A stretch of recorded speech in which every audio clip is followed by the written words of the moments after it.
Comenzaremos hablando hoy sobre la tradición, ya, de el peso de la historia, el peso que puede tener la historia sobre nosotros, que puede ser peso, o en algunos casos también pueden ser alas. Lo importante es que si lo sentimos como peso, estemos también en condiciones de transformarlo en alas. Estoy a la orilla del mar, así que si sienten un ruido, son las olas.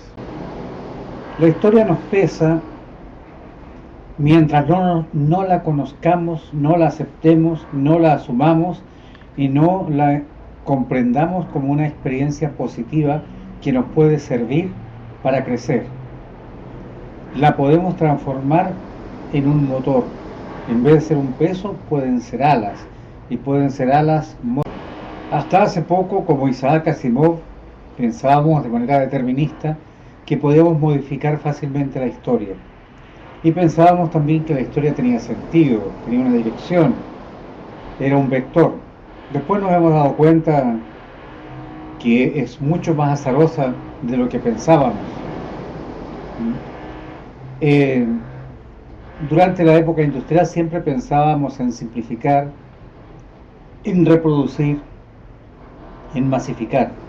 Pero nos hemos dado cuenta estos años que la simplificación no es el elemento válido. Los humanos nos vamos desarrollando de manera global en la era digital y también de manera local.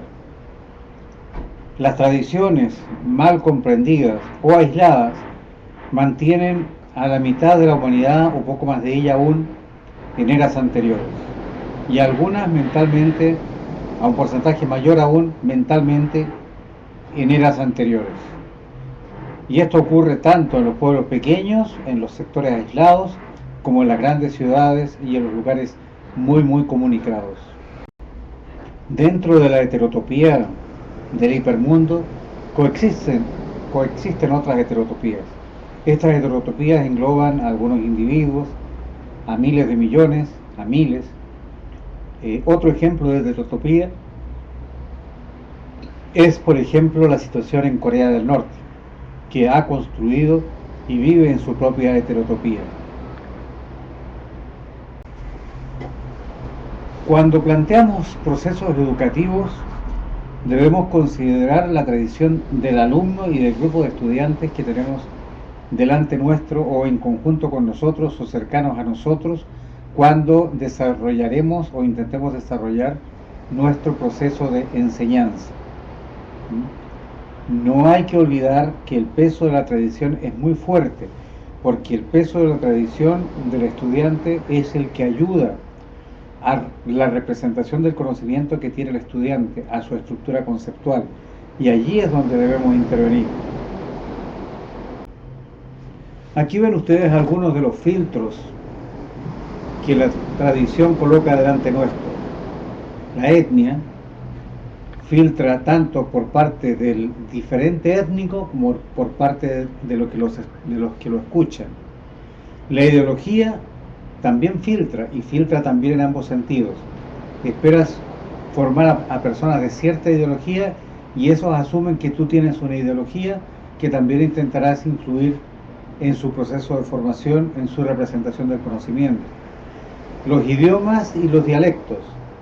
Pensemos en el problema con la lengua catalana en estos momentos y la lengua española, que coexisten en el mismo espacio y compiten entre sí, y compiten justamente dentro de sus representaciones de conocimiento. La religión también es un filtro muy fuerte, se ha dado en la religión cristiana en general, se ha dado en la religión musulmana, se ha dado en la religión judía, para hablar de contextos religiosos que conozco, y por supuesto que se da en la nacionalidad. Y si no, vean ustedes de hacer trabajar juntos a 3 profesores de historia y geografía que pertenezcan a 4, digamos, que pertenezcan a Bolivia, Paraguay, Chile y Argentina. Sus tradiciones son muy diferentes. Se escucha agradable el ruido de las olas. Si consideramos de manera adecuada y pertinente la tradición del estudiante y el profesor asume la propia, es posible conseguir elementos potenciadores del proceso de enseñanza-aprendizaje. Necesitamos entonces construir, siendo conscientes de nuestra representación del conocimiento y siendo conscientes de la representación del conocimiento que tiene el estudiante. No se trata de cubrir con un barniz las representaciones propias de conocimiento.